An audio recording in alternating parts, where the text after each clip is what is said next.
Boa noite! Todo mundo me vendo, me ouvindo bem? Pessoal, desculpem a demora, acho que eu atrasei aí uns 4, 5 minutinhos. É porque minha conexão deu uma oscilada aqui. E aí eu fui reiniciar o modem, né? E desativar o que mais estivesse conectado à internet. Então, desativar celular, desativar outras coisas que pudessem estar puxando aqui da conexão, tá bom? Mas, enfim, já estamos prontos aqui para começar os nossos trabalhos de hoje. Vamos lá, pessoal, o que que a gente vai falar hoje? O que que a gente vai estudar hoje? O assunto de hoje é o princípio da proporcionalidade, tá bom? Então a gente vai ver aí o que é esse danado, né, princípio entre aspas, e como é que ele funciona, para que a gente usa, para que ele serve e tal. Então a gente vai resgatar alguma coisa que vocês já viram em constitucional, a gente vai fazer um linkzinho também com alguma coisa que vocês já viram em hermenêutica. Hermenêutica vocês pagaram com o professor Jorge Emicles, não foi? Acredito que tenha sido com Emicles. Então, assim, tem coisa aqui que eu vou falar que ele com certeza já trabalhou com vocês.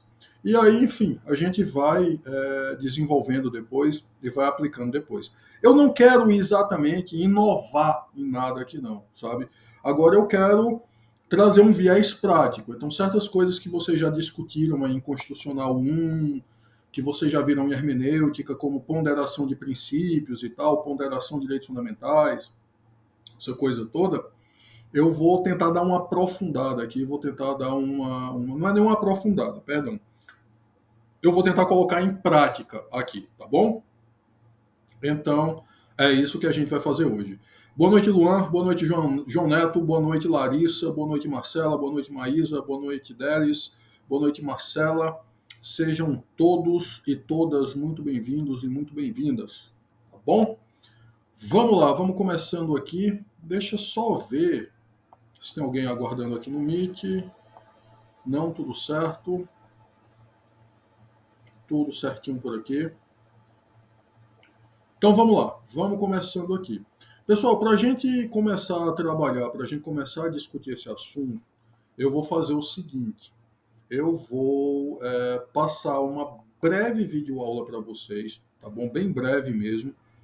E depois que vocês assistirem, vocês vão entender por que eu passei. É um assunto que eu poderia explicar aqui para vocês, mas eu acho que não ficaria tão bem explicado, porque na videoaula eu tenho mais recursos, eu consigo colocar mais imagens, mais figuras e tal. Aqui eu fico preso ao slide, né? Aqui eu consigo mudar a informação de um slide para outro, mas não tem o mesmo dinamismo. Aqui eu não consigo, por exemplo, colocar uma coisa que vocês vão ver lá, uma bobagem, mas ajuda a gente a entender. A foto do Alex na frente da foto do Dworkin, né? Não consigo colocar a imagem deles e a tela de versos. Não consigo usar Luiz Gonzaga, por exemplo, aqui, né? Nosso grande Luiz Gonzaga. Então, enfim, vocês vão ver que tem uns recursos didáticos, acho que vocês vão achar bastante interessante e vão gostar. Então, eu vou fazer a transferência de tela agora. Deixa só terminar de cumprimentar o pessoal, né? Boa noite, Camila. Boa noite, Nacélio. Boa noite, Euler. Boa noite, Carlos. Boa noite, Eduardo. Sejam sempre muito bem-vindos. Eita, Euler, você me perguntou se eu consegui postar os slides, né? Aqui eu tô com vontade de dar um migué, de dizer, postei, você não viu? Como assim você não viu? Mas não, na verdade ainda não.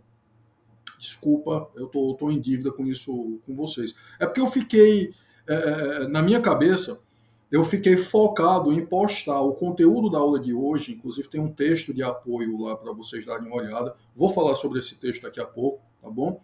E aí eu fiquei com isso na cabeça e acabei esquecendo os slides. Mas vou postar, tá bom? Fique tranquilo que eu vou postar.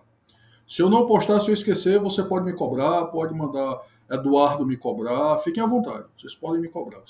Nós somos amigos já há um bom tempo, vocês têm intimidade mais do que de sobra para fazer isso, tá bom? Vamos lá, então vamos rapidamente aqui, videoaulazinha breve, acho que 12 minutinhos, 15 minutos, alguma coisa assim, no máximo 16 minutos, e aí a gente volta para cá, tá bom? Vou ficar aqui assistindo com vocês.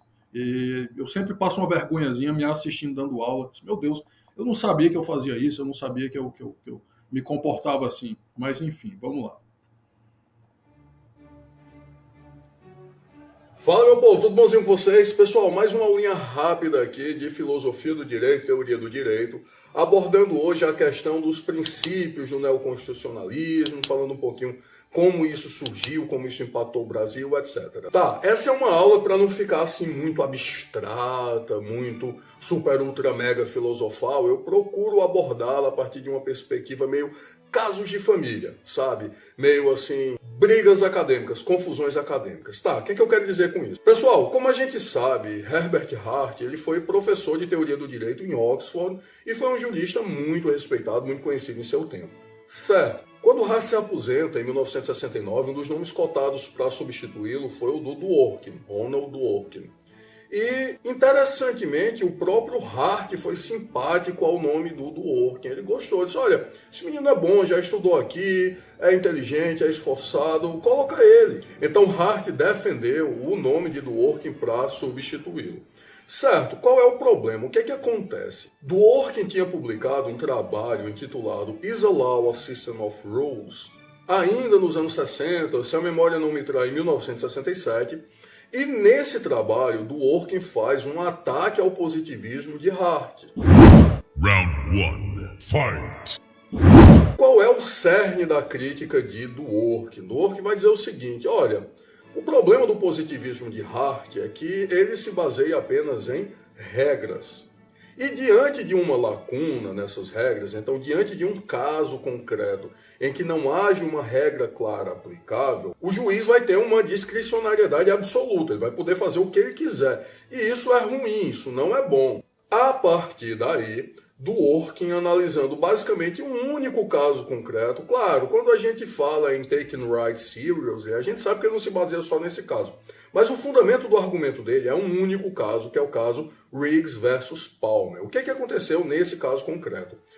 Um descendente matou o ascendente para receber a herança. Então, o neto envenenou o avô para receber a herança. Tá, esse crime foi descoberto, o sujeito foi preso, mas até então, até onde se sabe, ele não ficou tão triste assim, porque afinal de contas ele ia receber uma gorda herança. E não havia a rigor nenhuma lei que proibisse o descendente de receber a herança caso ele matasse o ascendente com esse objetivo. Só que o que o tribunal decidiu nesse caso concreto? Olha, ninguém pode se beneficiar de sua própria torpeza. Você não pode premiar o cara que matou, o neto que matou o avô, dando a herança para ele. E aí ele não recebeu nada. Com base nesse caso, o Dworkin vai dizer o seguinte, vai dizer, olha, o direito não é feito apenas de regras. Como é que grava desse jeito?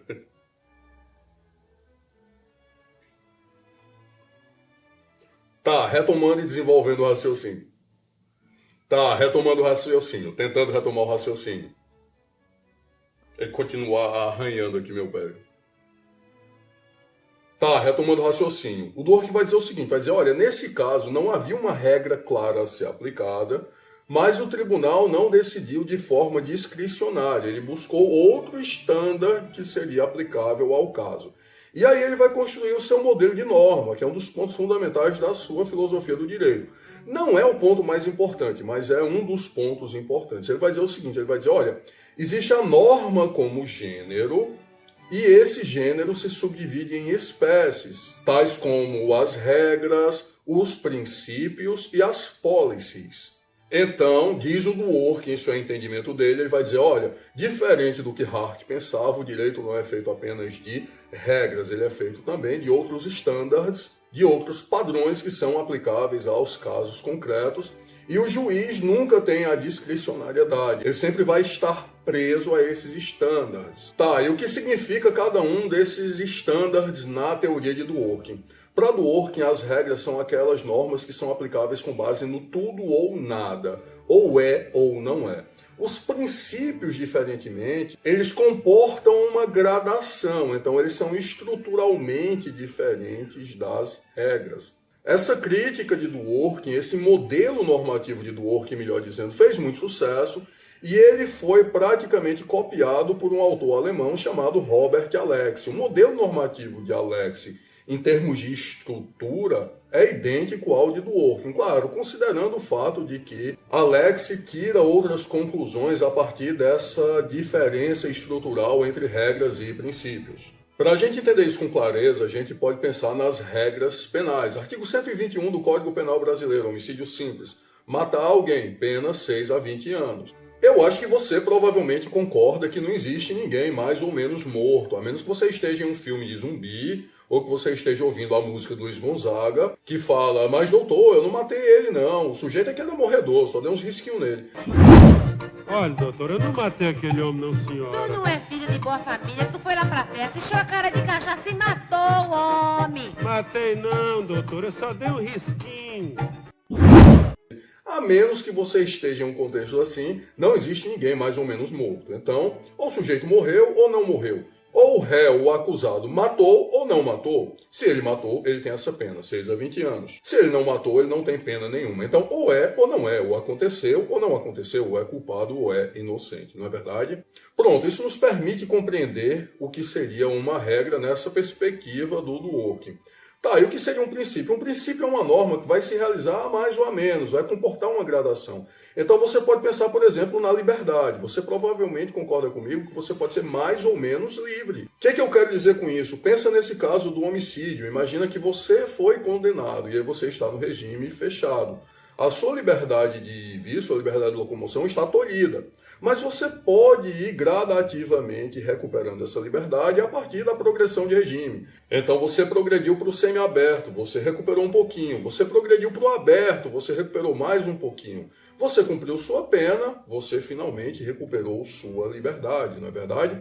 Então é assim que funciona. A liberdade, ela comporta essa gradação. Você pode ser mais ou menos livre. Vamos pegar outro exemplo aqui agora do direito civil. Juridicamente, você sabe o que é que isso significa? E aí quando eu dou essa aula em sala, sempre tem alguém que fala, é a prisão, é o inferno, etc.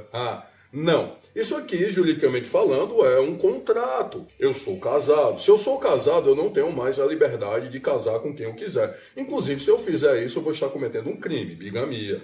Se você, por outro lado, for solteiro ou divorciado, você tem a liberdade para se casar com quem você quiser, não é assim? Então, é assim que as coisas funcionam. No casamento, você troca a liberdade por felicidade. Você não está mais totalmente livre para casar com quem você quiser, mas você agora é uma pessoa feliz, é uma pessoa plena. Meu Deus, eu espero que ela, se assistir essa videoaula, que ela entenda e goste do exemplo. Mas vamos lá, a questão é que existem direitos como a liberdade que comportam essa gradação. Você pode realizá-lo a mais ou a menos, diferentemente das regras que são realizáveis com base no tudo ou nada, ou são ou não são.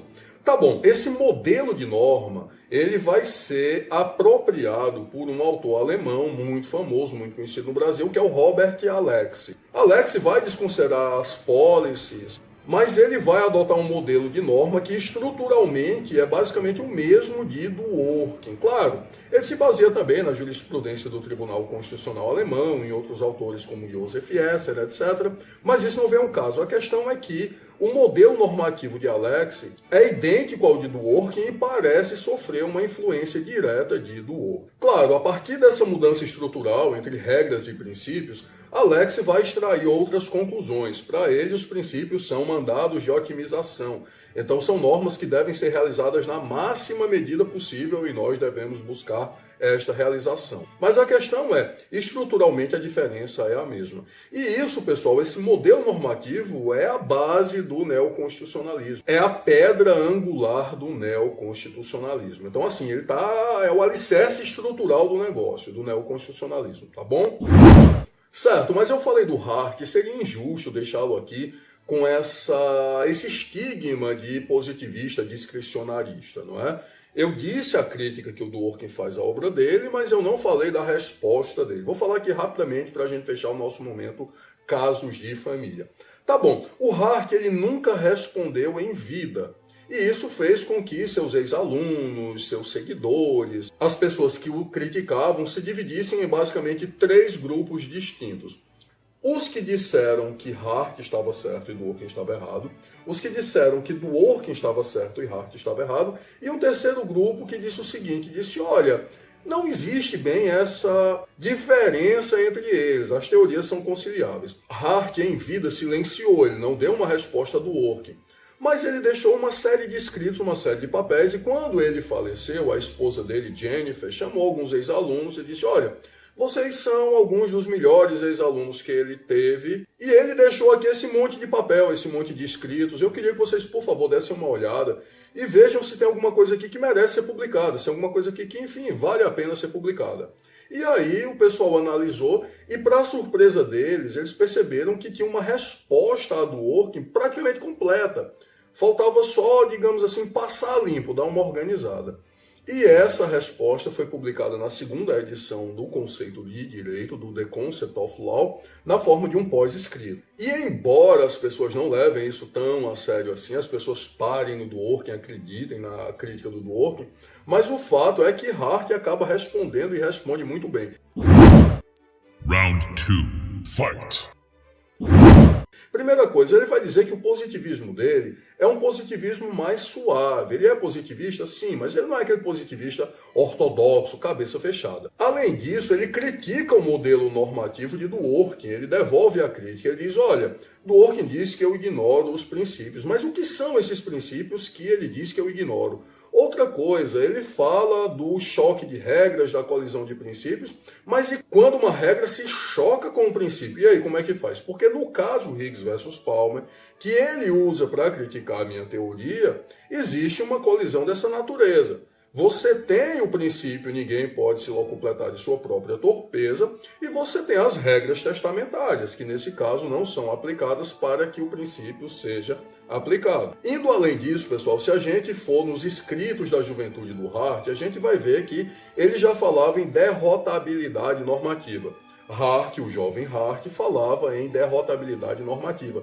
O que é isso? É quando você tem uma norma que é aplicável num determinado caso, mas as circunstâncias daquele caso fazem com que aquela norma não seja aplicada e nem por isso aquela norma vai ser revogada. Aquela norma, num caso posterior, pode voltar a ter uma aplicação. Então, assim, o Hart anterior ao The Concept of Law, que foi o manual que ele escreveu, ele já previa, ele já percebia situações dessa natureza e nessa perspectiva, talvez ele tenha ido até um pouco além do que Dworkin foi, já que ele previu a possibilidade de derrotabilidade de regras. Hart trabalha isso, sobretudo, a partir das normas relacionadas a contratos, e eu não vou me estender muito nisso.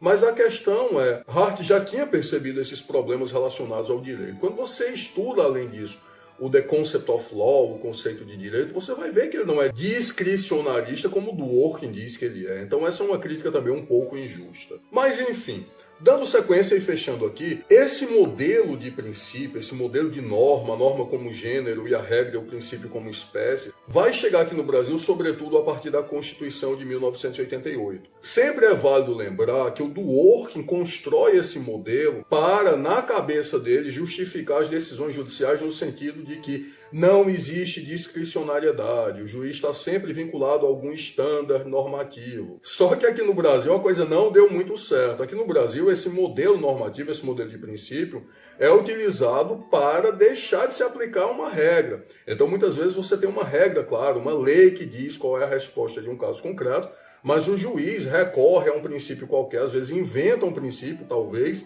e dá outra solução ao caso. Então virou uma espécie de pretexto ou justificativa para que ele decida da forma que ele bem entender, o que é extremamente problemático, o que conduz a uma insegurança jurídica imensa. Mas isso é uma questão para outros vídeos. Para além disso, nós temos ainda outro problema, e esse problema eu até já explorei em alguns textos, alguns artigos que eu escrevi.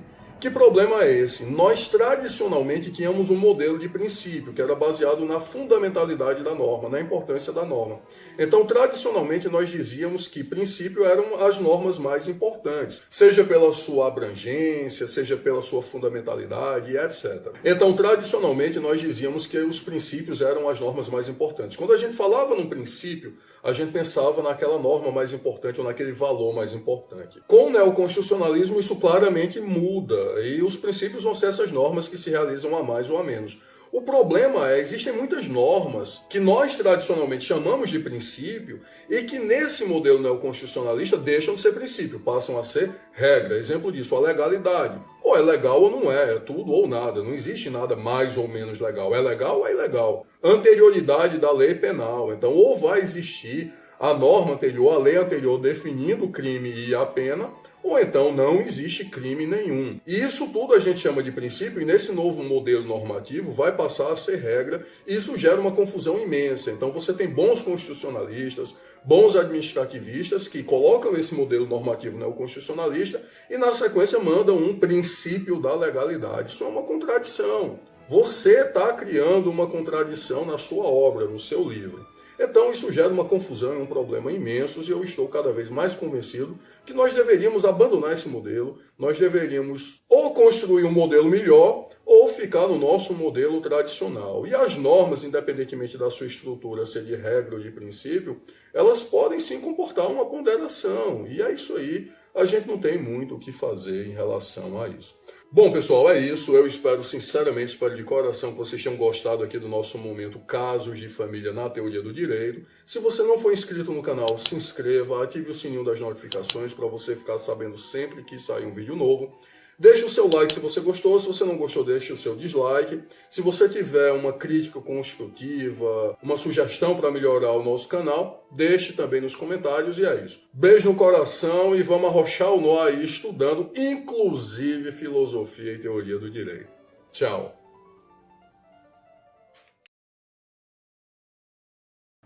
Estamos de volta. Andressa, você me deu uma excelente ideia. Eu, da próxima vez, vou ficar com a mesma camisa da videoaula e vou colocar na videoaula alguma informação do tipo assim, pessoal, vamos voltar para o slide. Aí vai ficar parecendo que, né, que eu estou ao vivo nos dois momentos. Mas é isso, querida. Eu estava passando um clipezinho de vídeo, você acertou. E o YouTube engana a gente, né, porque ele continua informando, tá ao vivo. Mas vamos lá.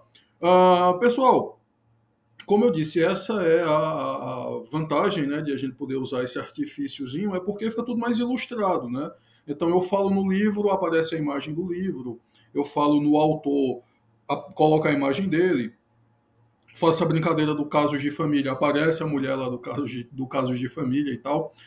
Coisa que se eu fosse fazer aqui no slide, eu ia ter que ficar passando o slide, voltando e tal, e a gente não teria o mesmo dinamismo da aula gravada, né? A gente ia acabar perdendo um pouquinho o timing. Mas, enfim, eu espero que vocês tenham gostado.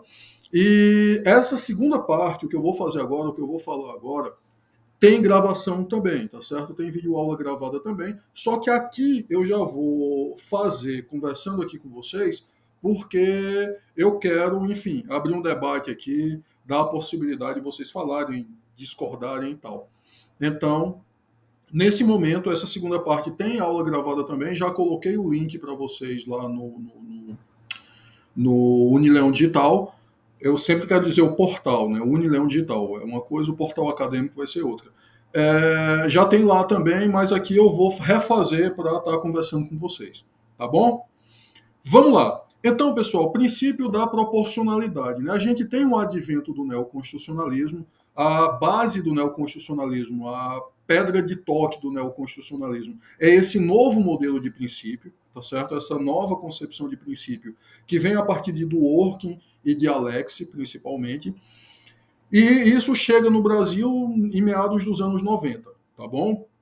Então nós tivemos aí 500 anos de história, praticamente, com outra concepção de princípio, a de que princípio era a norma mais fundamental, mais importante, e aí chega esse novo modelo aí nos anos 90 e, enfim, revira tudo, mexe com tudo, tá bom? Então, junto com essa questão dos princípios, e assim, isso tem um lado negativo, né? Isso permite essa teoria, o neoconstitucionalismo como um todo, né? O neoconstitucionalismo enquanto movimento teórico e ideológico de revalorização da Constituição, ele é uma coisa boa, né? O objetivo dos neoconstitucionalistas seria algo como, não, vamos colocar a Constituição no seu lugar de direito, vamos respeitar a Constituição como ela sempre mereceu ser respeitada, né? Deveria ter sido e nunca foi. Essa é a ideia, tá bom? Só que o que é que acontece, né? Essa teoria dos princípios, ela dá margem para um ativismo judicial excessivo.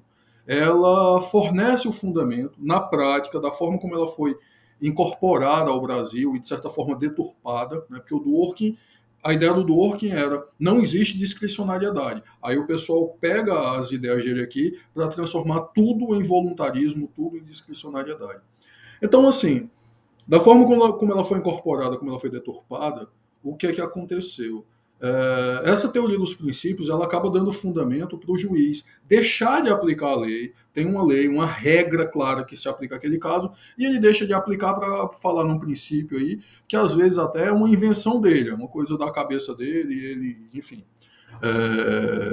Nem é um princípio assim que é amplamente reconhecido, tá bom? Mas esse negócio chegou no Brasil e fez sucesso. E com ele veio uma coisa interessante, que é o princípio da proporcionalidade, tá bom? Eu estou colocando entre aspas aí, princípio entre aspas, porque a proporcionalidade, na verdade, a gente vai ver, ela é uma regra, ela não é um princípio. Mas tudo bem, todo mundo chama de princípio, eu vou deixar como está. O princípio da proporcionalidade é algo que chega junto com o neoconstitucionalismo. Os autores neoconstitucionalistas adoram, e ele de fato é uma coisa interessante, ele de fato é uma coisa boa e uma coisa promissora, tá bom? O que é esse danado, né? Bom, para responder esse danado, tem essa pergunta aqui, o que são princípios, né, que a gente já viu, a gente já discutiu, e chegamos no princípio da proporcionalidade, né? Ele é desenvolvido pela jurisprudência do Tribunal Constitucional Alemão, e ele vai ter uma estrutura racionalmente definida com 3 subelementos: adequação, necessidade e proporcionalidade em sentido estrito. E aqui tem um detalhe interessante.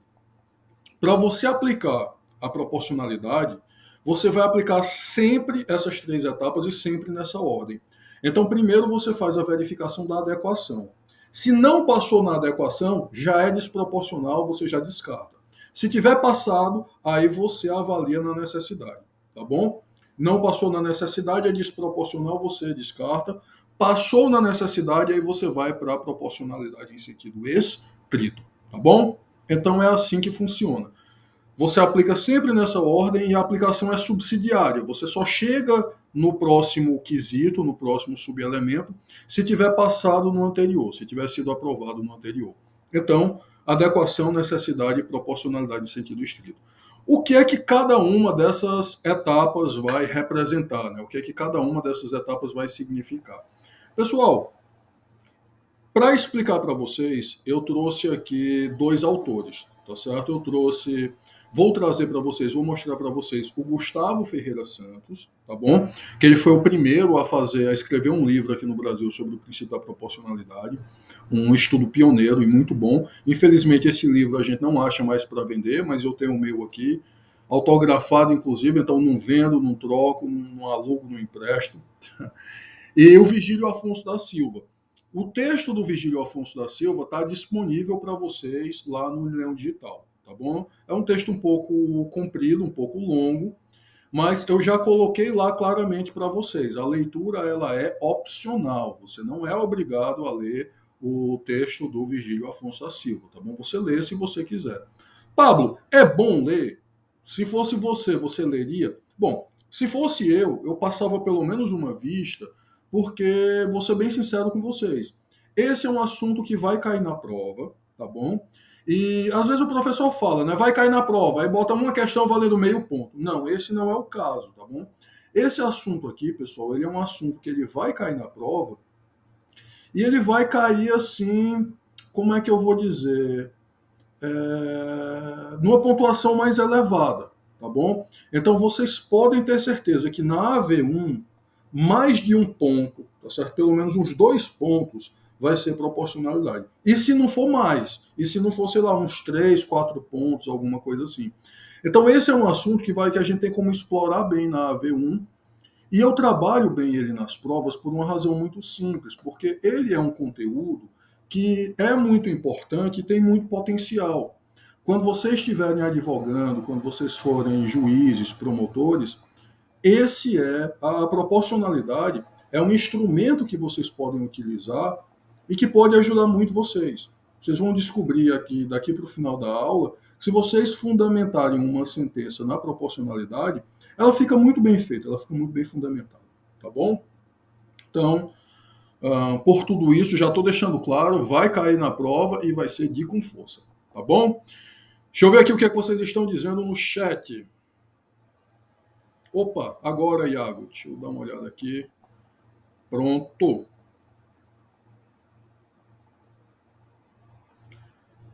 Bom, que bom que vocês gostaram. Clívia, não diretamente, tá certo? Ele é um princípio implícito na nossa Constituição. Ele está implícito no devido processo legal, enfim. Não aparece especificamente princípio da proporcionalidade na Constituição, mas pelo regramento geral da nossa Constituição, ele está implícito, tá bom? É como, vou dar um exemplo aqui de outra matéria, tá bom? Direito administrativo. Os princípios da supremacia do interesse público e indisponibilidade do interesse público não estão positivados na Constituição, mas eles ficam implícitos, tá certo? Embora não apareçam expressamente com esse nome.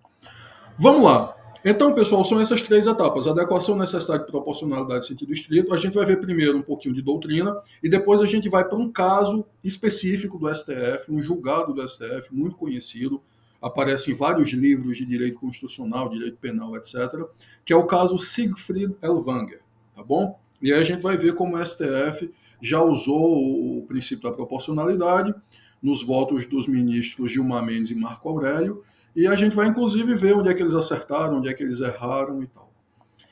Então, vamos lá. Né? Primeira etapa da proporcionalidade, que é a adequação. Gustavo Ferreira Santos vai dizer que, segundo a jurisprudência do Tribunal Constitucional Federal Alemão, a mera realização parcial do fim é suficiente para a medida ser considerada adequada.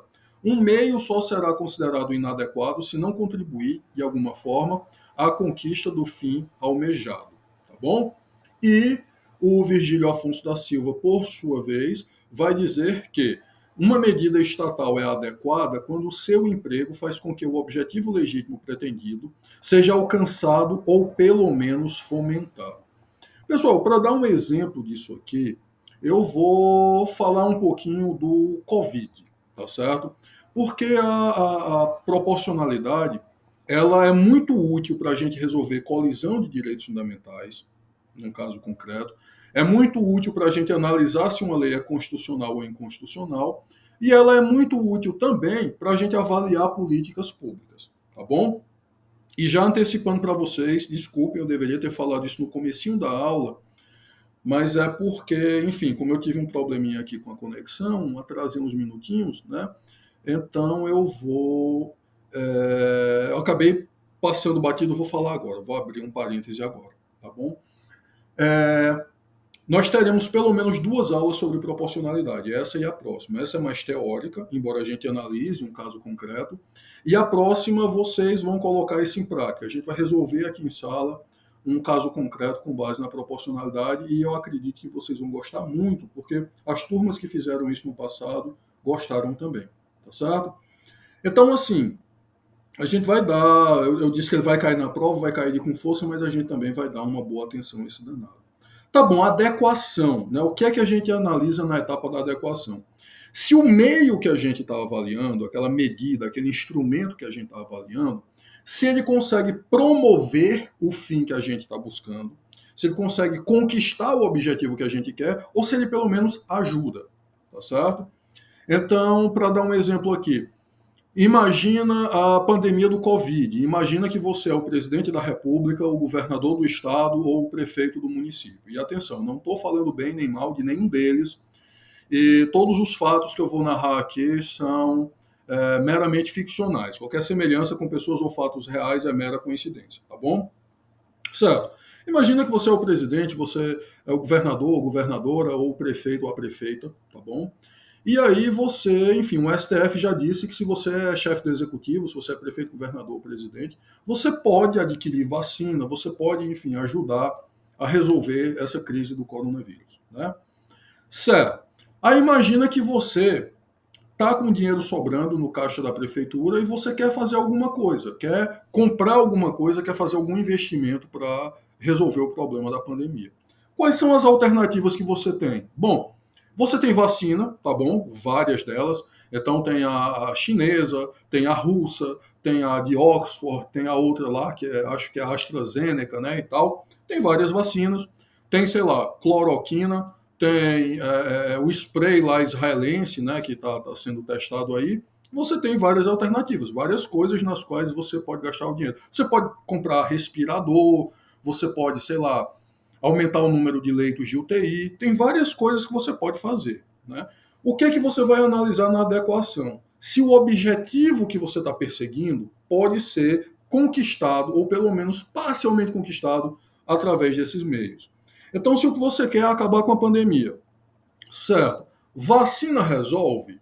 Resolve. Então, ela é adequada, tá bom? Já passou na adequação. Sei lá, cloroquina resolve? Talvez sim, talvez não. A gente ainda não tem comprovação científica.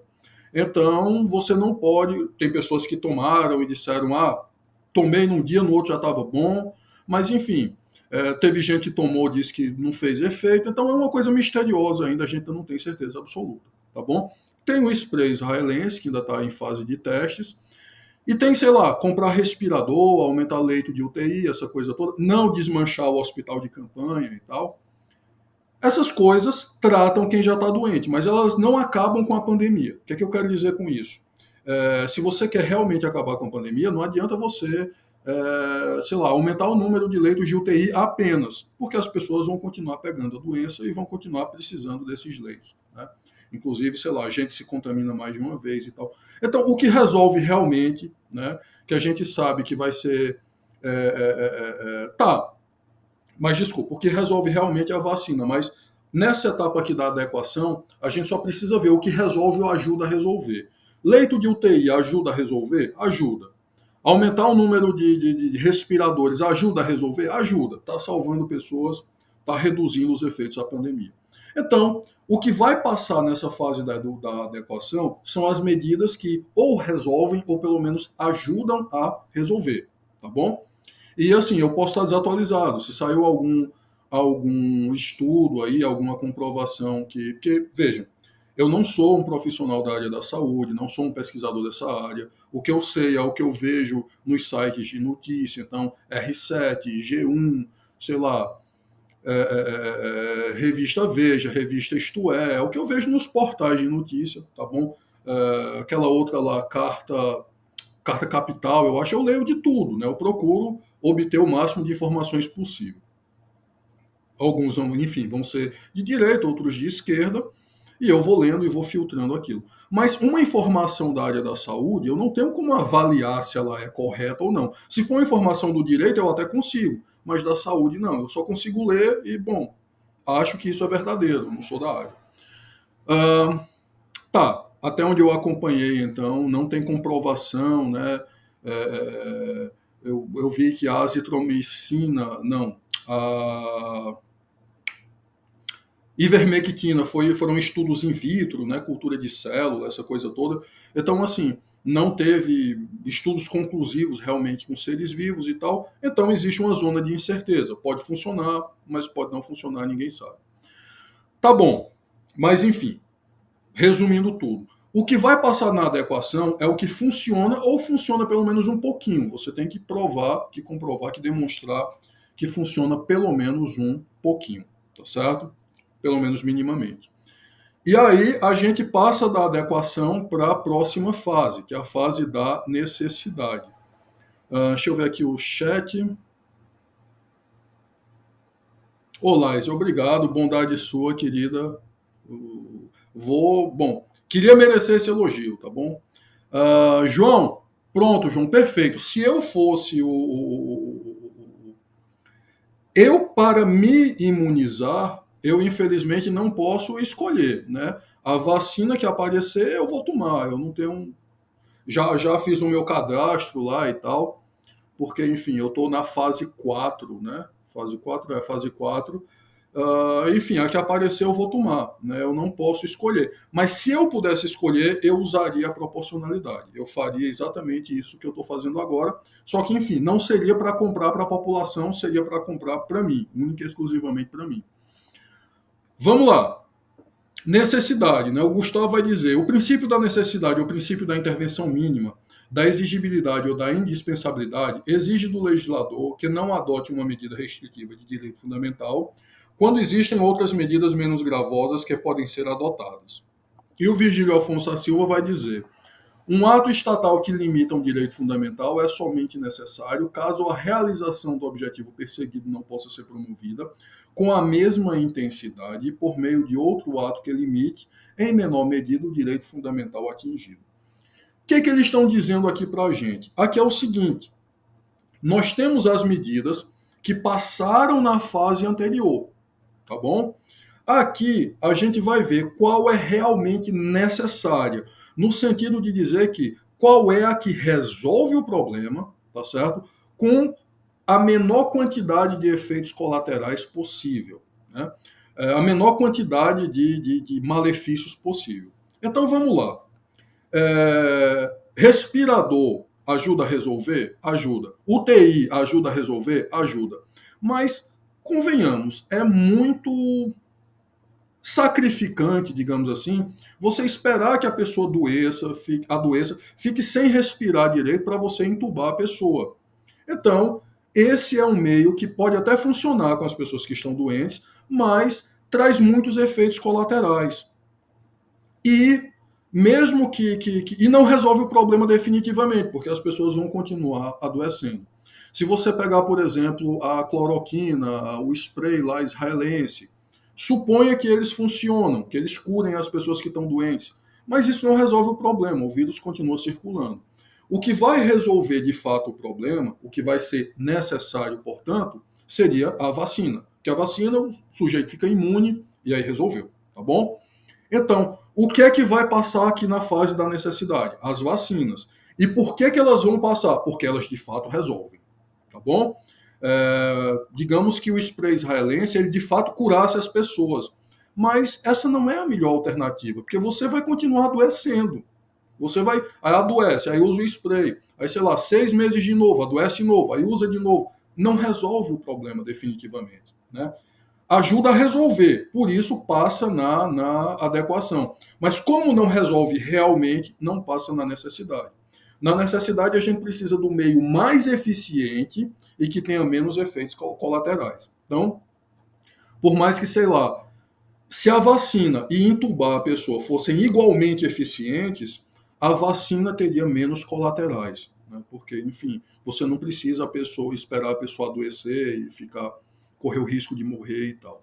Então, perceberam, né? Na necessidade, a gente busca o que resolve ou o que resolve melhor e tem menos efeitos colaterais, tá bom? Tem menos efeitos nocivos. Aqui, passou a vacina. Tá, mas qual vacina? Aqui você tem como avaliar também. Então, você tem uma vacina que tem, sei lá, 100% de eficácia nos casos graves, mas nos casos leves é apenas 50%, 60%. Eu não vou lembrar os números exatamente não, tá? Que é a vacina chinesa. E aí você tem 2 vacinas que são 90%, a russa e outra lá. Mas uma delas é mais barata, uma delas é mais em conta, uma delas é dose única. Então, aqui você vai avaliar qual é a medida que de fato é necessária, qual é a que traz o maior benefício com menores efeitos colaterais, tá bom? Então você tem, por exemplo, eu vi uma notícia esses dias, acho que no final de semana, que uma vacina, pessoal, desculpem se eu estiver equivocado, salvo engano foi a da AstraZeneca, que o uso dela foi suspendido em alguns países porque ela estava dando reação adversa, estava dando coagulação no sangue das pessoas. Então, assim, essa resolve, mas ela é realmente necessária? Você precisa correr esse risco? Não. Aí aqui você pega a vacina que, enfim, resolve e tem um melhor custo-benefício. Eu vou brincar aqui, tá bom? Vou dizer que seria a vacina russa, a que não está aprovada no Brasil, então vou brincar que foi ela, tá bom? Então, digamos que fosse a vacina russa, dose única, 90% de eficácia. O Vladimir Putin faz um preço bacana para a gente. Joia. Então, essa é a que é necessária. Essa é a que passa na necessidade, tá bom? Então, objetivamente, a gente encontrou agora a melhor solução, a que tem um melhor custo-benefício e realmente resolve, tá bom? E aí a gente chega na última etapa, que é a proporcionalidade em sentido estrito. Aqui, o Gustavo Ferreira Santos vai dizer que o princípio da proporcionalidade em sentido estrito faz verdadeiramente ponderação entre direitos, bens ou interesses. E o Virgílio Afonso da Silva vai dizer: consiste em um sopesamento entre a intensidade da restrição ao direito fundamental atingido e a importância da realização do direito fundamental que com ele colide e que fundamenta a adoção da medida restritiva. Então, traduzindo aqui, trocando em miúdos, o que é a proporcionalidade em sentido estrito? A proporcionalidade em sentido estrito é a ponderação da colisão de direitos fundamentais. Nas etapas passadas, nós encontramos a melhor solução, né, a mais eficiente e com menos efeitos colaterais, digamos que seja a vacina russa. Agora, se você é o prefeito, ou o governador, ou o presidente, o que é que você vai refletir, o que é que você vai analisar? O seguinte: vem cá, vale realmente a pena comprar essa vacina, investir nessa vacina? Ela tem um custo X, né? Se eu não comprar, se eu não gastar esse valor X, a situação vai se resolver? Não, não vai. Aí você considera também o seguinte: tem pessoas que não vão tomar, tem pessoas que são anti-vacina. E assim, tem até meme sobre isso, né? Eu vi aquilo aparece no Instagram, né? Meu filho nunca tomou vacina e é normal. Aí o filho, 2 pontos. Aí sempre bota uma imagem engraçada de uma pessoa, sei lá, muito louca, ou que leva uma queda, alguma coisa assim. Um cachorro parecendo Tasmania correndo atrás do próprio rabo, essas brincadeiras. Se você é anti-vacina, tá? Desculpa, eu não quero te ofender de nenhuma forma. Eu tô só lembrei desse meme agora, tá bom? Então imagina o seguinte, eu nem vou exemplificar contigo. Imagina que eu sou um cidadão e eu sou anti-vacina, né? Aí o prefeito está pensando: eu vou gastar dinheiro nisso? Vou ou não vou? Se, digamos, se apenas eu for anti-vacina, vale a pena ele comprar, porque ele resolve o problema. Se 10% da população não for tomar vacina, já disse que não vai tomar, não tem... Bom, ele compra, vai valer a pena, vai resolver aí para os 90%. Se fosse o inverso, se 90% dissesse: não vou tomar, aí não adiantaria ele comprar, porque por mais que resolvesse, mas enfim, essas pessoas não iriam tomar, então ia se destruir o negócio. Então essa é a ideia. Aqui a gente analisa os direitos fundamentais que estão colidindo e a gente encontra a resposta, tá bom? Essa é a fase que é a mais subjetiva, porque aqui, dependendo dos seus valores, né, das suas concepções, você encontra uma resposta ou outra. Então, respondendo aqui a pergunta de meu amigo João, se eu fosse escolher, né, nessa fase aqui, eu ia ponderar isso. Poxa, eu vou me arriscar, vou tomar essa vacina, não vou, vale a pena tomar, não vale, etc. Ia fazer essa ponderação. Se eu fosse uma pessoa anti-vacina, a resposta ia ser: não, não vou tomar. Se eu for uma pessoa que, sei lá, confio na vacina e tal, tomei vacina a vida toda aí, tô vivo aí, bom danado, então vou tomar. Nesse momento aqui entra a fase da subjetividade, mas apesar da subjetividade, a decisão tem que ser fundamentada, então você encontra um critério racional, tá bom? Andressa colocou aqui: conheço uma senhora que estava imunizada. Desculpa, foi Clívia, né? Porque a Andressa comentou aqui, acho que foi problema no teclado, né? Acho que colocou alguma coisa que era no teclado. E aí Clívia colocou conheço na sequência, aí eu vi só... Clívia comentou: conheço uma senhora que estava imunizada com as 2 doses e se encontra entubada com a nova variante. Tem isso também, né? Então, pronto, ótimo exemplo, Clívia. Voltamos agora para a necessidade, tá bom? Então, necessidade, tem uma vacina que só protege contra uma variante, a outra protege contra todas. Então, isso tudo a gente vai considerar, o que é que realmente resolve e qual o custo-benefício dessa medida. Gabriel comentou aqui: a da Johnson dose única em 90%, né? Eduardo comentou Oxford. Elvis comentou que viu, né, a notícia lá que eu comentei. Dalila comentou: se não limitar o direito fundamental, a necessidade ainda é utilizada? Sim, Dalila. Vou te dar um exemplo aqui que não limita, tá bom? Essa política pública de saúde, né, ela tem tudo a ver com direitos fundamentais, direito à saúde, autonomia da vontade, não quero tomar essa coisa, mas vou te dar outro exemplo, tá bom? Imagina que o governador ou o presidente está em dúvida se faz um aeroporto em Barbalha ou não. Qual o objetivo de fazer um aeroporto em Barbalha? melhorar a conexão de Barbalha para o resto do mundo, né? Barbalha ter as pessoas que vão para Barbalha ou que estão saindo de Barbalha terem um meio de transporte extremamente rápido e eficiente, que é o avião, e poderem chegar em outros lugares do Brasil e do mundo. Aí você analisa, né? Adequação. Fazer um aeroporto em Barbalha vai melhorar o transporte das pessoas, o trânsito das pessoas? Vai, então é adequado. Necessidade. É realmente necessário? Precisa mesmo fazer um aeroporto em Barbalha? Ou será que se você melhorar a estrada, melhorar o acesso para o aeroporto de Juazeiro já resolve? Entendeu? Então, nesse caso aqui, você não tem direitos fundamentais sendo atingidos, né? Mas você usa a proporcionalidade e usa a necessidade para avaliar uma política pública. Então, por exemplo, asfaltar, sei lá, asfaltar uma rua determinada. Adequação, qual o objetivo? Melhorar o trânsito nessa rua. É necessário, perdão, é adequado? Se asfaltar, o carro passa melhor, né? Roda melhor do que no calçamento ou na rodagem.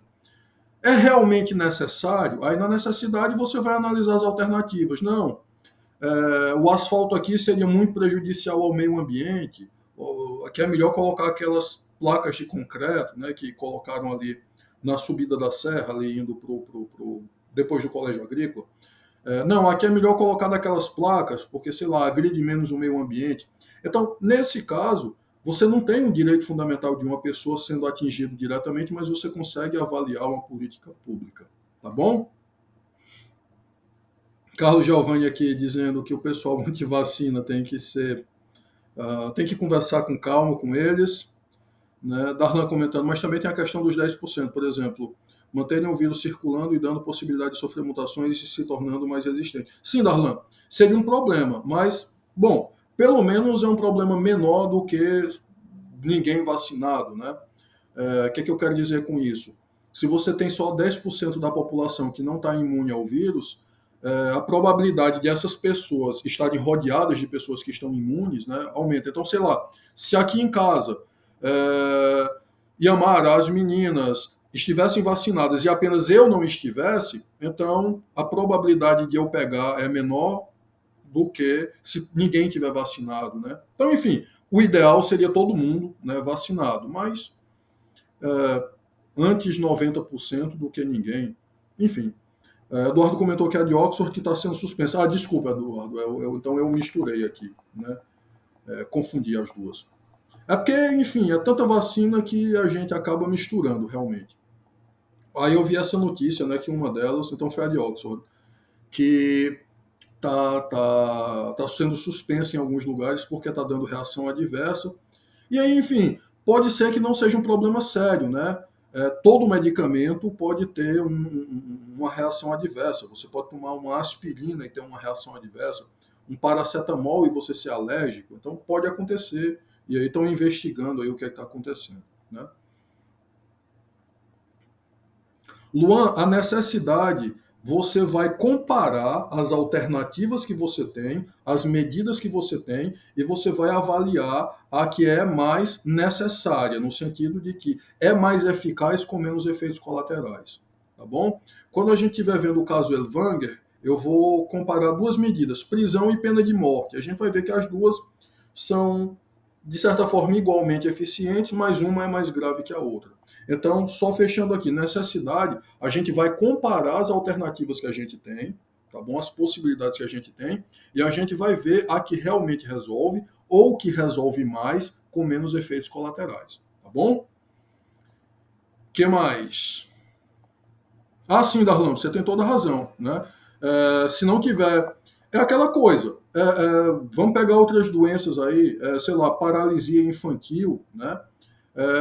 É um negócio que, sei lá, quase todas as crianças estão vacinadas, mas aí se por causa disso eu vou deixar de vacinar meu filho? Jamais, ele vai ser vacinado também, porque eu não quero correr riscos, né? Então você está certo, o ideal é 100%, você fornecer para 100% das pessoas, o ideal seria estar todo mundo imunizado, né, contra essa praga. Bom, Eduardo comentando aqui, né, que a vacinação é a única solução de sairmos disso. Sim, aí suspenderam essa, né, de Oxford por segurança. Uma notícia que eu vi também, pessoal, essa eu salvei aqui, não deu tempo de ler. Eu vi antes da aula começar e aí deixei salvo aqui. Dizendo mais ou menos assim, que um dia de lockdown, por que vale a pena vacinar? Né? O título era mais ou menos esse. Por que vale a pena vacinar? Aí embaixo tem a explicação. Um dia de lockdown custa mais caro, né? Gera mais prejuízo para a sociedade, para o Estado, para todo mundo, do que você vacinar todo mundo. Então, assim, é muito mais barato. Né? Pronto, outra medida que a gente podia ter avaliado, né? Tranca todo mundo em casa, entrega comida por drone, né? Que loucura.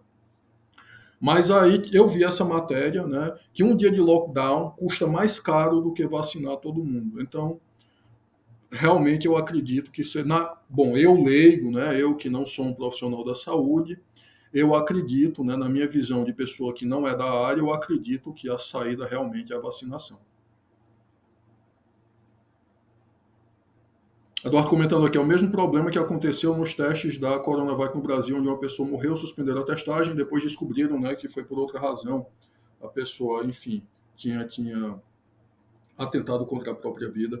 É isso, né? E eu acho que está certo. Você teve um problema, investiga, vê o que aconteceu, e aí depois retoma, né? Se for o caso, retoma. Mas vamos lá. Então, pessoal, nós vimos como a coisa funciona, né, doutrinariamente. Vamos agora ver um caso prático, né, que é o caso Elvanger, o habeas corpus 82.424 no STF. Aqui eu vou perguntar para vocês se vocês querem fazer intervalo, sim ou não.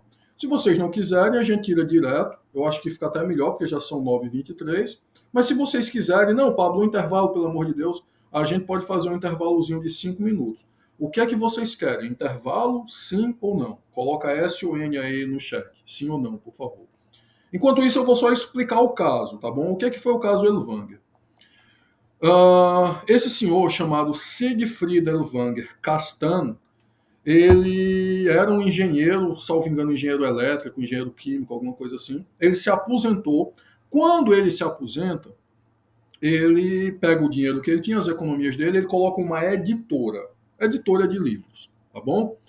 E aí, nessa editora, ele publica livros dele mesmo, dele próprio, e de outros autores, e esses livros tinham uma característica em comum: falar mal do povo judeu, tá certo? Criticar o povo judeu, dizer que não teve holocausto coisa nenhuma, não teve câmara de gás, e que isso era uma mentira, e que os alemães foram as verdadeiras vítimas na Segunda Guerra Mundial, essa coisa toda. A temática era essa, tá bom? E aí, enfim, eu não preciso dizer que várias pessoas, né, de origem judaica se sentiram, né, extremamente ofendidas, né, extremamente abaladas com isso. Então, tem um aluno da instituição, e eu vou contar isso porque ele contou em sala. Essa aula estava acontecendo presencialmente, ele contou isso em sala. O pai dele nasceu no navio vindo da Europa para cá. Então, era o pai dele e mais um monte de gente lá, um grupo de refugiados, estavam fugindo da Europa, e aí o pai dele é ótimo, né? Os avós, o pai estava na barriga da mãe. Então, os avós dele estavam fugindo da Europa, na época da Segunda Guerra Mundial, fugindo do nazismo. E aí, a mãe dele entra em trabalho de parto no navio, não tinha médico, não tinha parteira, não tinha nada, mal tinha comida para eles. E, enfim, o pai dele nasceu e, graças a Deus, sobreviveu, né? Aí, enfim, mesmo sem estrutura nenhuma, conseguiram chegar no Brasil, sobreviveram. E aí, enfim, ele compartilhou essa história com a gente. Então tá, eu não sei se ele tem ascendência judaica ou não, tá? Isso ele não comentou. Mas imagina que ele fosse de uma família de judeus. Aí alguém publica um livro dizendo uma coisa dessa, né? Ofendendo você, né? Dizendo, esse povo não é confiável, não sei o quê, falando mal de você e de toda a sua família, de todos os seus ascendentes e toda a sua história. É extremamente complicado, né?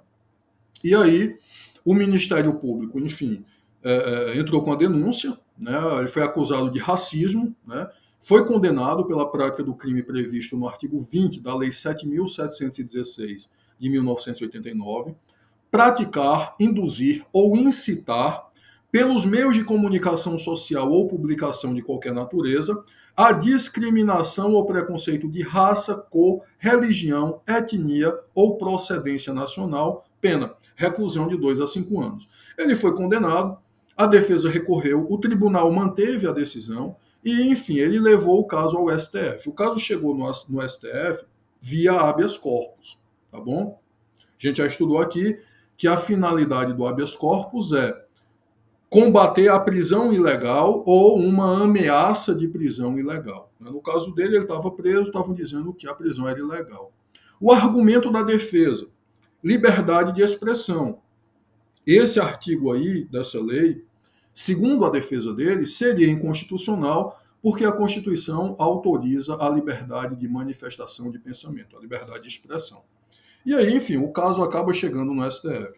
Lá no STF, né, todos os ministros votaram, o Celso de Mello também falou um pouquinho na proporcionalidade e tal, mas 2 ministros aplicaram a proporcionalidade e chegaram a resultados diferentes. E a gente vai analisar agora os votos desses ministros. Claro que eu não estou trazendo o voto todo, né, que seriam, sei lá, dezenas, centenas de páginas, mas eu trouxe as teses principais deles, tá bom?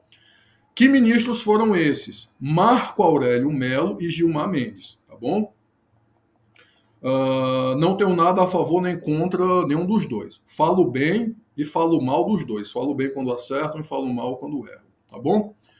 Não é nem deles, né? Falo mal das decisões. Vamos lá. Então, você tem a apreciação do caso no STF, né? Já comentei, o caso chegou no STF via habeas corpus. O STF identificou uma colisão de direitos e valores fundamentais. Quais foram esses direitos e valores fundamentais? De um lado, a liberdade de expressão, do outro, a dignidade da pessoa humana, né? Então, o que é que vale mais? A liberdade de expressão dele, para que ele fale o que quer, ou a dignidade da pessoa humana dessas pessoas que foram ofendidas aí num eventual ato que pode ser até criminoso, pode ser um ilícito penal. E aí, como eu já comentei, 2 ministros, né, pautaram seus votos diretamente na proporcionalidade. E, assim, esses ministros, os votos deles tiveram influência nos outros ministros. Então, por isso também que a gente vai analisá-los, tá bom?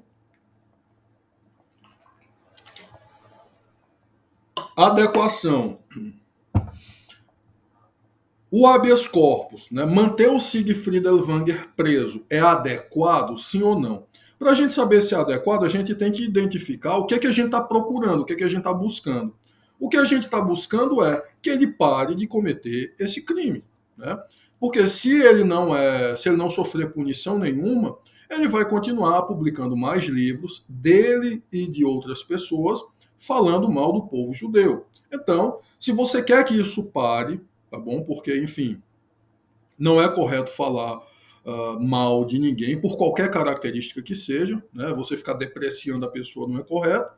Então, o que você está buscando é isso, né? Não é puni-lo, castigá-lo, não. Enfim, que ele pare de fazer isso e que ele seja responsabilizado pelo que ele fez. Que, enfim, ele possa, sei lá, se ressocializar, se tornar uma pessoa melhor, qualquer coisa assim. Gilmar Mendes entendeu que sim, né? Ele disse: negar o habeas corpus seria adequado para promover uma sociedade pluralista e a dignidade da pessoa humana? Sim. Qual foi o raciocínio do Gilmar aqui? Se ele ficar preso, vai ajudar, sim, a promover a dignidade da pessoa humana, porque uma pessoa que usou a liberdade de expressão para ferir a dignidade da pessoa humana vai estar presa. Então isso ajuda, né? Marco Aurélio: negar o habeas corpus iria acabar com a discriminação aos judeus? Não. Aqui, pessoal, eu acho que o Marco Aurélio ele cometeu um erro, né? O objetivo da ação não era acabar com a discriminação, porque acabar com a discriminação não é tão simples assim, né? Como é que você vai acabar, né, com a discriminação? Sei lá, matando todo mundo? Não tem condições. Então a questão não é acabar. O objetivo da prisão de uma pessoa não é acabar, mas é você resolver, pelo menos em relação ao que aquela pessoa fez, tá certo? Que aquela pessoa fez, desculpem. Gaguejei aqui porque a garganta está seca. Então, o que eu quero dizer com isso?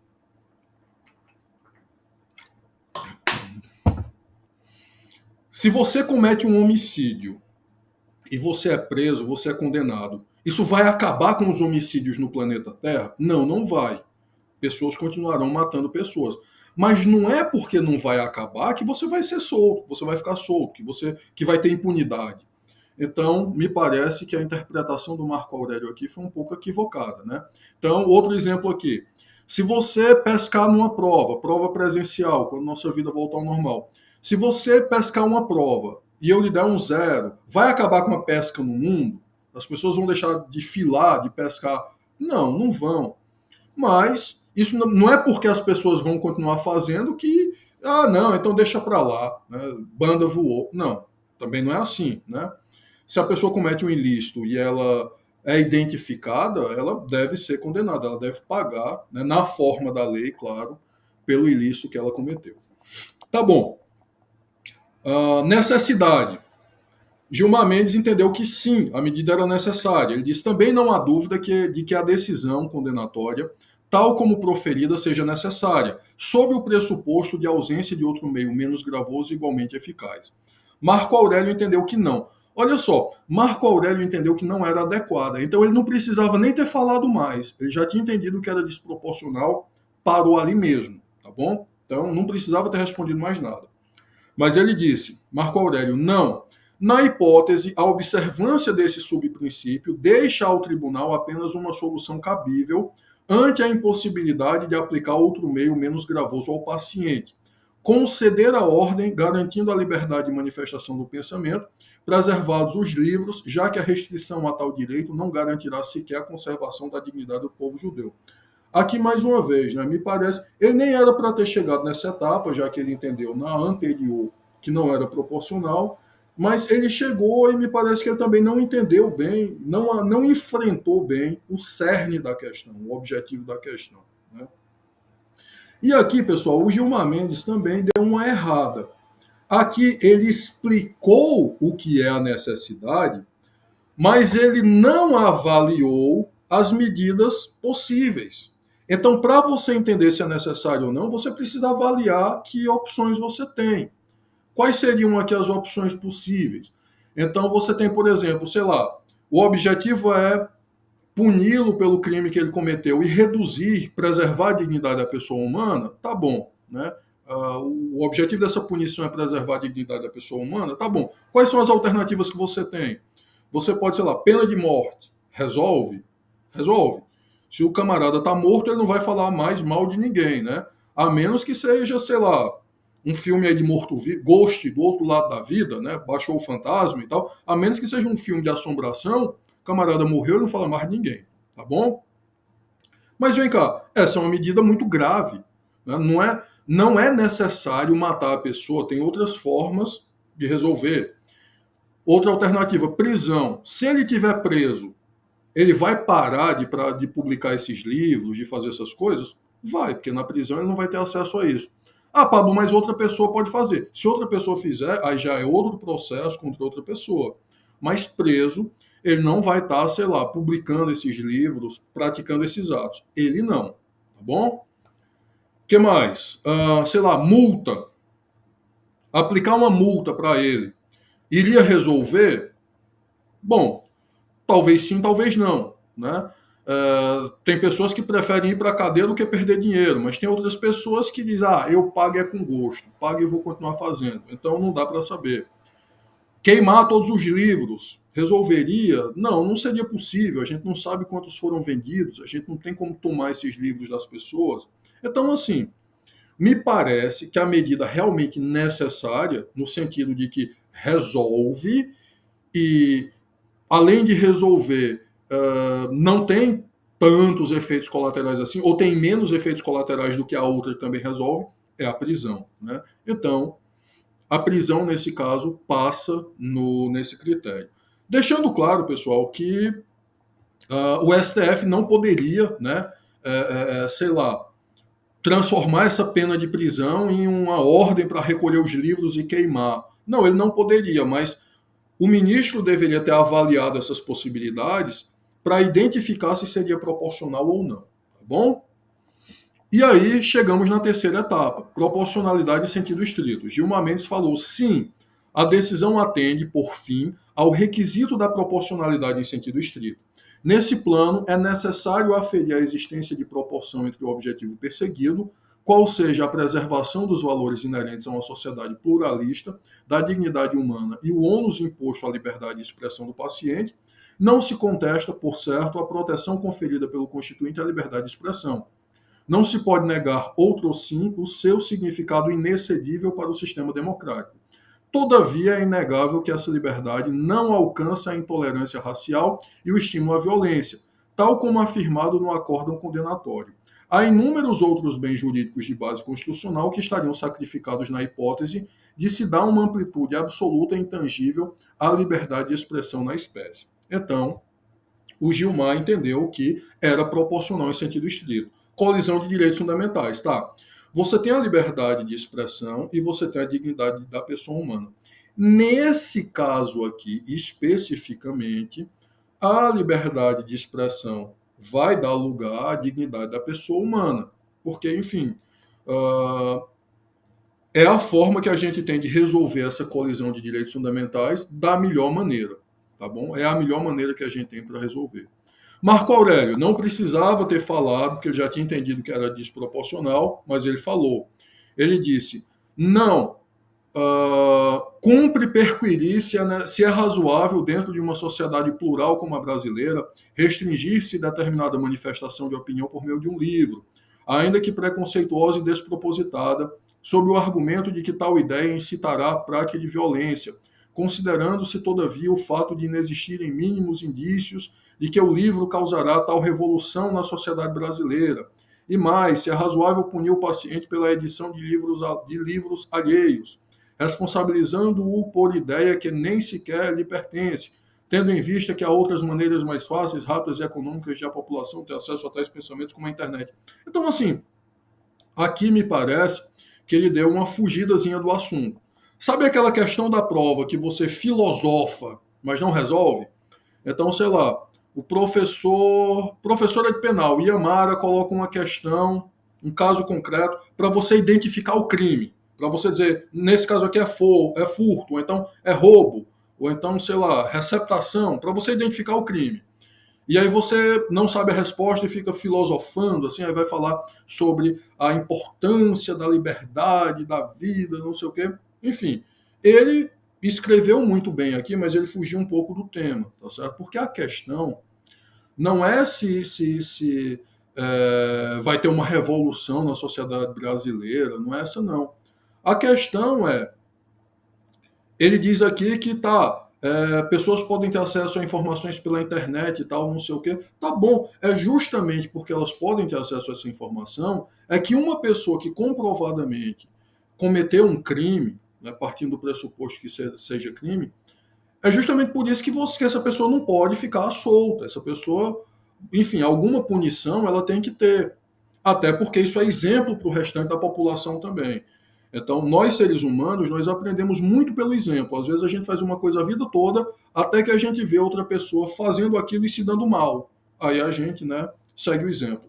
Vou dar um exemplozinho bem simples aqui, que eu tenho certeza que vocês já viram. Se vocês não viram isso no ensino fundamental, no ensino infantil, vocês viram no fundamental, ou no ensino médio, ou até mesmo no ensino superior.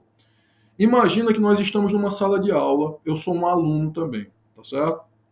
E aí a gente está com conversa paralela na aula, tá certo?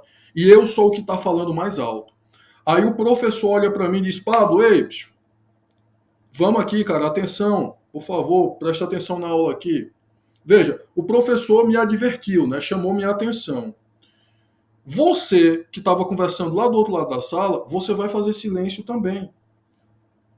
Embora o professor não tenha brigado com você, mas você, o professor reclamou Pablo, vou parar aqui também, porque senão ele vai reclamar comigo também. Então a gente segue esse tipo de exemplo. Se eu fosse uma pessoa que estivesse escrevendo um livro falando mal do povo judeu, a partir do momento que ele é preso, vou parar com isso aqui, estou vendo que isso não dá certo. Não vou, esquece com isso. Acaba com isso, aquieta com isso. Então, enfim, me parece que a argumentação do Marco Aurélio aí seria muito mais no sentido de que sim, ele deveria ser responsabilizado, tá bom? Mas esse foi o voto do ministro Marco Aurélio. Pessoal, em poucas palavras, tá bom? E eu li rapidamente aqui, falei rápido porque para a gente não estourar muito o nosso tempo, tá bom? Mas nós temos essa aula de hoje sobre a proporcionalidade e teremos a da próxima semana e talvez a gente ainda retome num momento posterior. Para a gente encerrar aqui, né? A proporcionalidade, pessoal, ela não é panaceia, tá bom? Ela não é o remédio que vai resolver todos os problemas da humanidade. Não. Existem coisas que a proporcionalidade não resolve. Ela também não afasta a subjetividade, né? Os julgamentos humanos continuam sendo subjetivos, especialmente na proporcionalidade em sentido estrito. Mas, porém, no entanto, todavia, contudo, ela nos fornece pelo menos um critério racional através das etapas, né? Adequação, necessidade, proporcionalidade em sentido estrito, a gente passa a ter um critério racional de decisão. Então, se você é um juiz e você vai decidir aí e faz uma sentença confusa, sem pé nem cabeça, a chance dessa sentença ser reformada no tribunal existe, né? A chance da própria parte não concordar com aquilo, não entender, não aceitar e recorrer é razoável. Por outro lado, se você constrói uma sentençazinha bem construída com base na proporcionalidade, é mais difícil que essa sentença seja atacada com sucesso. Então, a chance dessa sentença prosperar fica maior, tá bom? E quem for analisar vai ter um critério racional para ver se você fez corretamente ou não. Então, essa é a vantagem da proporcionalidade. E é por isso que ela é tão boa de cobrar na prova. Porque eu consigo colocar um caso concreto para você avaliar, e na avaliação desse caso concreto, você me dá a resposta, e é uma resposta que é assim, ok, você acertou, ou então não, infelizmente você errou. Se eu colocar, sei lá, uma questão do tipo, discorra sobre o direito à liberdade, é muito difícil você errar, né? Sei lá, você pode falar 1000 páginas e ainda assim não vai ter acertado tudo, vai ter mais coisa para falar, e você pode escrever só uma página e não está totalmente errado, alguma coisa você acertou. Por outro lado, se eu te dou um caso concreto e digo, analise com base no princípio da proporcionalidade, você vai ter que avaliar de acordo com adequação, necessidade e proporcionalidade em sentido estrito, né? Então não tem como fugir dessa estrutura, tá certo? Essa é a vantagem desse danado nas provas também. O que mais? Deixa eu ver aqui vocês comentando, tá bom? Ah, o pessoal votou no não, né? Quando eu olhei aqui, tava só os votos, não tinha visto o comentário de Eduardo. Eduardo disse, continue e termina mais cedo, tem a eliminação do Projota hoje. É verdade, é verdade. José comentou, né? Parecido com o caso do deputado que estava defendendo a volta à ditadura militar. Enfim, é complicado, né? No caso dos parlamentares, eles têm uma liberdade de expressão mais ampla, né? A pessoa que defende o AI-5, pessoal, e assim, eu vou jogar bem limpo com vocês, tá bom? Eu sou filho de militar, tá certo? Meu pai é oficial do Exército Brasileiro. Então, se tivesse um novo governo militar, eu estava bem na fita, né? Ia ser bom para o meu pai, por via de consequência, ia ser bom para mim. Então, se eu pensasse só no meu próprio umbigo, opa, bora, ditadura militar de volta aí, que eu vou ficar bem na fita. Entretanto, né, eu não tenho como ser, né, por conta das minhas convicções morais, religiosas, eu não tenho como ser contra qualquer governo autoritário que seja. Para mim, a solução está na democracia, tá bom? Sei que a democracia no Brasil ainda não funciona tão bem, mas nenhuma jovem democracia é perfeita. Como diz o professor João Maurício Leitão Adeodato, toda jovem democracia é corrupta porque ela herda as estruturas de corrupção do governo autoritário anterior.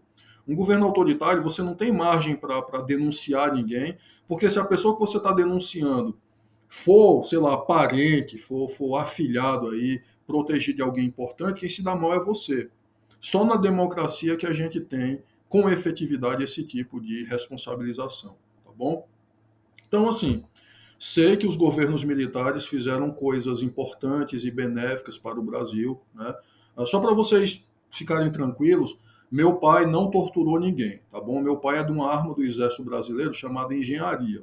O coitado de meu pai, na época da ditadura militar, estava fazendo estrada. Vocês que viajam aí pelo Ceará, pelo Piauí, pelo interior do Nordeste, vocês com certeza já rodaram em estrada que meu pai fez.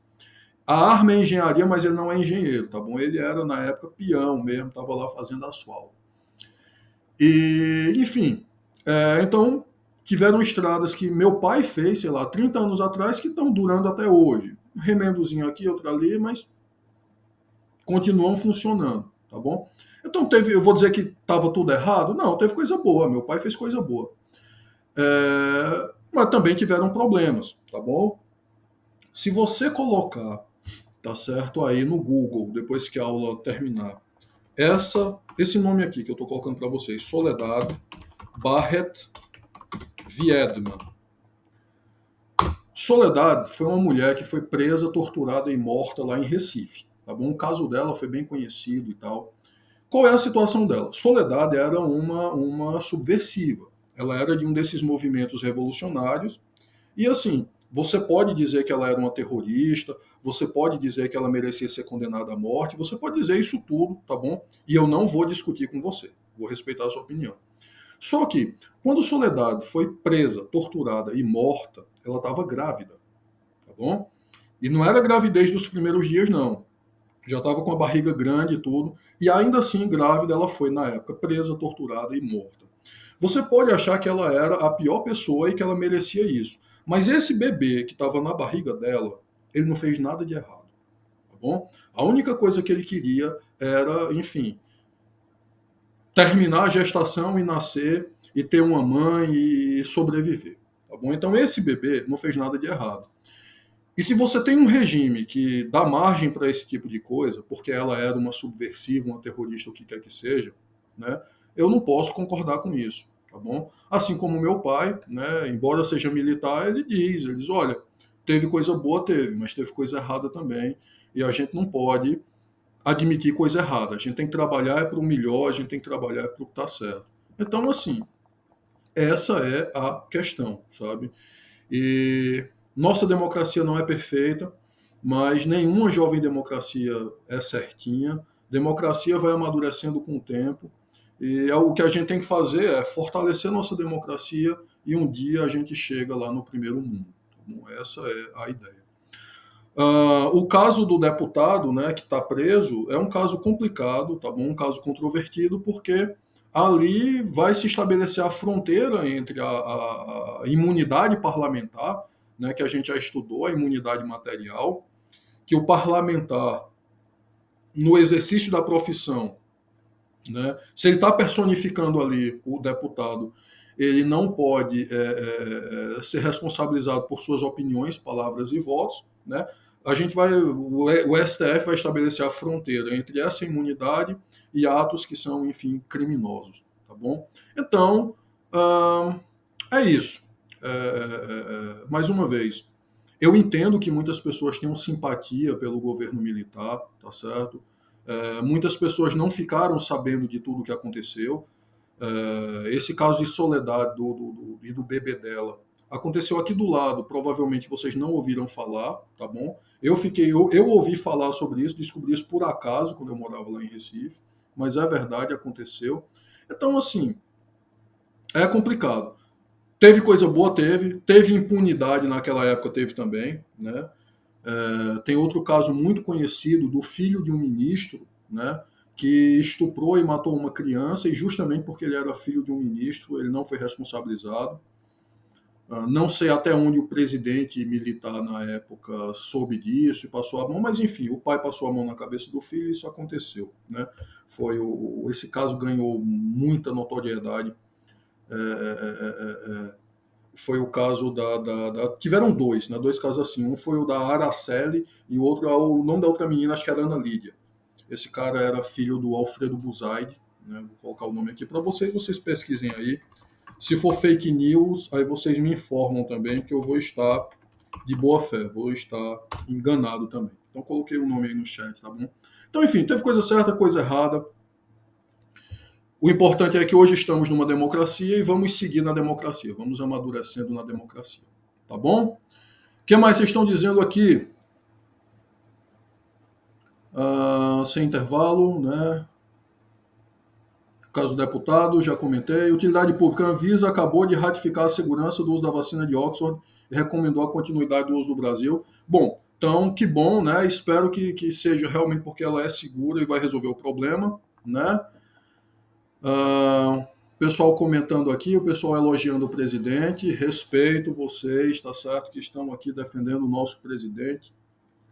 Espero que dê tudo. Opa, excelente pergunta aqui de Elvis. Elvis, panaceia, eu devia ter colocado, desculpa, eu devia ter colocado uma palavra mais simples.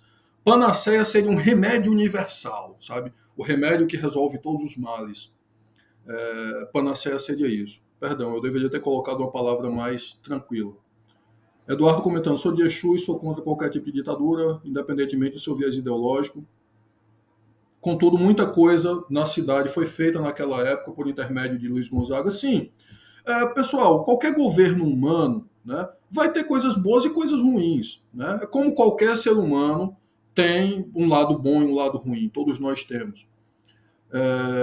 A questão eu acho a democracia uma alternativa melhor. Né? É como Winston Churchill dizia, a democracia é a pior forma de governo que a gente tem, com exceção de todas as outras. Então ele dizia assim, a democracia é ruim, mas todas as alternativas são piores. Então a gente fica com ela. Ele fazia essa brincadeira, eu concordo com isso. Eduardo comentando aqui em relação à infraestrutura, inclusive o asfalto entre Pernambuco e o Ceará, teve um pedacinho aí que meu pai fez, viu, Eduardo? Esses aqui no Cariri, lá nos Inhamuns, ali, a BR-020 ele fez toda praticamente. Bom, Eduardo comentando, né? Aqui Gonzaga conseguiu, além do asfalto, energia elétrica e intervenção durante a guerra entre as famílias, não é? Enfim, foi um fato triste aí da história do Pernambuco, não só do Pernambuco, tá bom? Essas brigas de famílias aconteceram no Brasil todo. A gente não conhece, a gente não sabe que todo estado e no mesmo estado, em vários lugares, tiveram brigas de famílias, porque, enfim, a gente para de falar nisso, porque não é para estar falando. Mas na história de São Paulo teve, na história de Santa Catarina teve, na história de Alagoas teve, aqui na história do Ceará teve. Então, assim, em todo lugar teve, né? Só que, enfim, a gente não fica também relembrando essas coisas, né? Mas só para deixar claro, né? Porque às vezes, quando a gente fala no Pernambuco, e vocês sabem, eu tenho um carinho muito grande pelo Pernambuco, embora eu não seja pernambucano, eu sou, como diria Moreira da Silva, né? Sou pernambucano honorário. O pessoal fala muito nisso, né? Porque, enfim, foi um fato que foi muito noticiado e teve reportagem, tudo na Globo. Salvo engano, teve uma linha direta, alguma coisa assim, abordando isso. Alguma coisa assim, Globo Repórter, sei lá. Então, muita gente fala. E às vezes fica parecendo, né? Ah, não, mas foi só no Pernambuco isso. Não, isso aconteceu em todos os estados da Federação Brasileira. E é bom que se diga isso também, né? Isso não é uma coisa que seria melhor se não tivesse acontecido, mas não é exclusividade do Pernambuco, assim como não é exclusividade do Ceará, o que aconteceu no Ceará, e por aí vai. O que mais?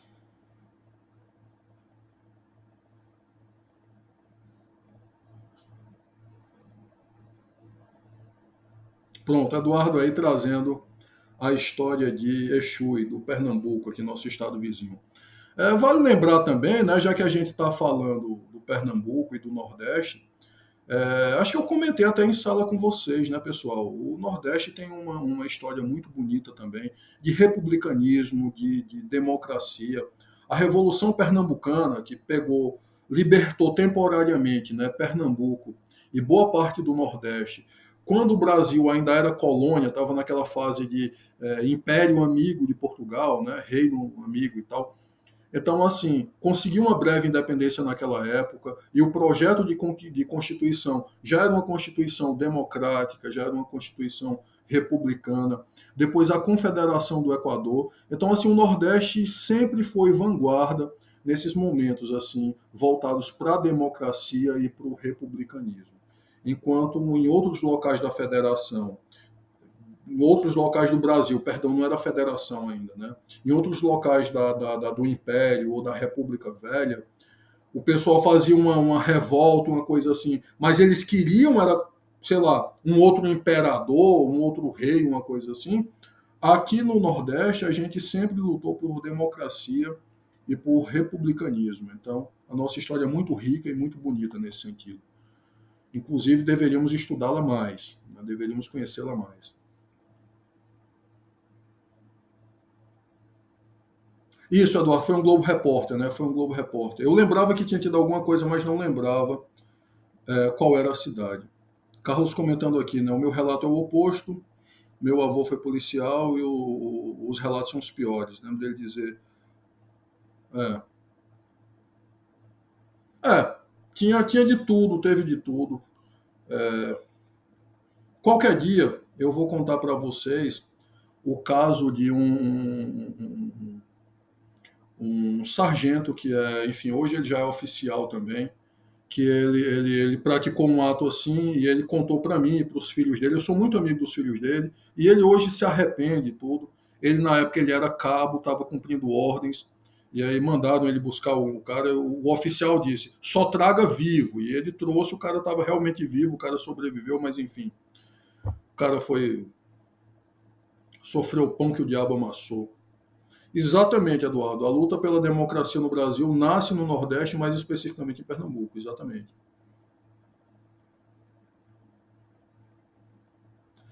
Enfim, democracia é o melhor, né? Democracia e republicanismo é o caminho. Eduardo comentando aqui, Bárbara de Alencar, uma grande Marte, né? Foi a primeira presa política do Brasil, é verdade. Mãe de Tristão Alencar, né? Que foi presidente da Confederação do Equador. Exatamente. Tem uma rua no Crato, né, que é chamada Rua Ana Triste, e já me disseram, não sei se é verdade, que esse Ana Triste é porque lá morou um tempo a esposa do Tristão, né? E aí o nome chamava ela de Ana Tristão e depois ficou Ana Triste, e já me disseram isso, não sei, nunca fui atrás para verificar se era verdade, mas é uma ruazinha lá no Crato chamada de Rua Ana Triste. Bom, isso, exatamente, Eduardo. No Piauí foi esquartejado, horrível.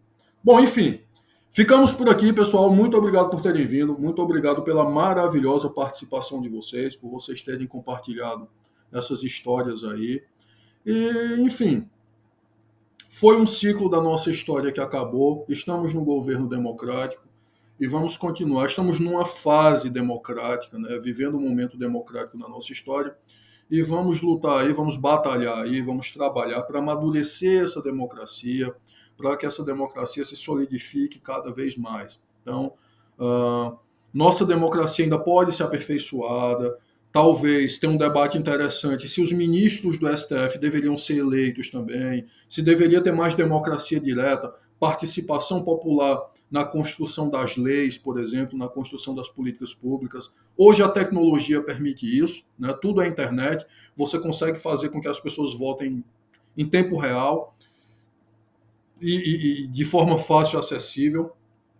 Então, assim, nossa democracia pode ser melhorada e o caminho para isso é a gente continuar trabalhando nela, a gente continuar na democracia, tá bom? Muito obrigado por terem vindo de coração, muito obrigado por terem ficado até o final. Vocês sempre muito interessados, sempre participando da aula, trazendo informações importantíssimas, valiosíssimas, de coração. Muitíssimo obrigado. Beijão no coração de vocês. O material extra está lá no Leão Digital, opcional, dá uma lida quando tiver um tempinho, tá bom? E até semana que vem, se Deus quiser. Com a graça de Deus, semana que vem a gente está de volta, tá bom? Beijão, pessoal. Muito obrigado.